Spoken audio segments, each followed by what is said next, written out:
ទាយមើលបងប្អូនថាខ្ញុំស្ងោរម្រះនេះអ្នកណាជាអ្នកកំងបងប្អូនទាយត្រូវនឹងមានរង្វាន់ណាបងប្អូនស្ងោរម្រះម្នាក់ម្ដុំហ្នឹងហើយអ្នកណាទាយត្រូវថាអ្នកណាអ្នកកំងអញ្ចឹងណាឥឡូវនាងខ្ញុំបាន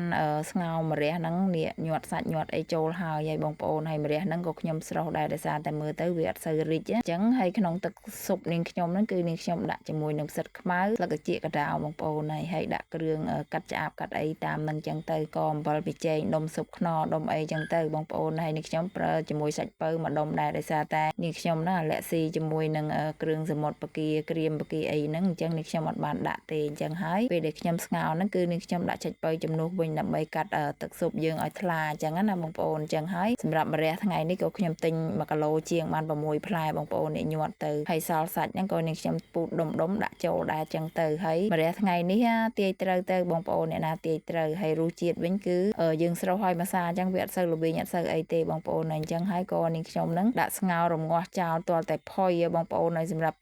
ស្ងោរថ្ងៃនេះគឺអស់ខះឡើង2កំប៉ុងដោយសារតែនាងខ្ញុំអត់ប្រកាត់អស់កើតពូមេឃភ្លៀងខ្លាំងណាបងប្អូនថ្ងៃនេះហ្នឹងហើយភ្លៀងខ្លាំងមែនតើអញ្ចឹងហើយក៏ខ្ជិលលើកចក្រានចូលក្នុងផ្ទះហើយវាហុយផ្សែងពេញផ្ទះអញ្ចឹងណាហ្នឹងហើយអញ្ចឹងក៏ដាក់ស្ងោរនៅក្នុង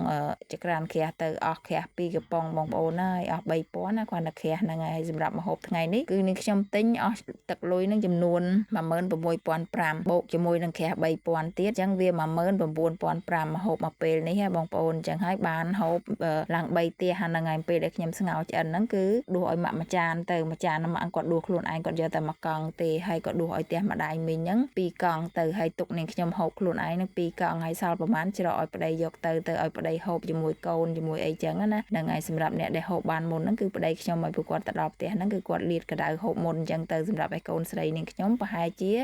ពេលស្អែកឲ្យបងប្អូនចេញពីរៀនប្រហែលជាម៉ោង10អីបានគាត់បានហូបចឹងណាសម្រាប់ម្ហូបថ្ងៃហ្នឹងគឺកូនស្រីខ្ញុំគឺគាត់អ្នកកំងហ្នឹងហើយបងប្អូនអើយនិយាយពីថាឲ្យតែថាចង់ទេមកមានអ្នកមកផ្ទះមកអីឥឡូវស្ងោរឆ្អិនរួចរាល់នាងខ្ញុំក៏បានខ្ចប់ច្រកថង់បែបនេះបងប្អូនអាថង់យើងស្អំតកហ្នឹងហើយទិញថង់នឹង2មកច្រកដាក់ឲ្យអញ្ចឹងទៅហើយវិចខ្ចប់យកទៅហើយលោកឪពុកគេនឹងឲ្យតែថាកូនចង់បានទេត្រូវតែទិញត្រូវតែធ្វើយកទៅឲ្យកូនទៅបើទាន់កូនចង់ញ៉ាំទាន់គាត់មកផ្ទះអីចឹងណាហើយសម្រាប់បន្លែលើតុលើអីហ្នឹងអានេះមួយថង់ធំរបស់ពូដែលគាត់នៅពេញអញ្ចឹងគេផ្ញើយកទៅឲ្យគាត់ចឹងណាអញ្ចឹងវីដេអូខ្ញុំអត់មានអីច្រើនទេបងប្អូនមានតែប៉ុណ្្នឹងអរគុណបងប្អូនចាំជួបគ្នាវីដេអូក្រោយទៀតហើយជូនពរបងប្អូនដែលមើលវីដេអូនេះខ្ញុំតាំងពីដើមដល់ចប់ហ្នឹងឲ្យបងប្អូនហែងរកស៊ីមានបានតិចតិចជុំទាំងអស់គ្នាបងប្អូនអញ្ចឹងវីដេអូខ្ញុំមានតែប៉ុណ្្នឹងអរគុណចាំជួបគ្នាវីដេអូក្រោយទៀតអរគុណបាយបាយហែងបងប្អូនហ្នឹងហើយមានតែប៉ុណ្្នឹងទេអរគុណច្រើនកុំភ្លេច comment និង share follow ឲ្យម្នាក់មួយផង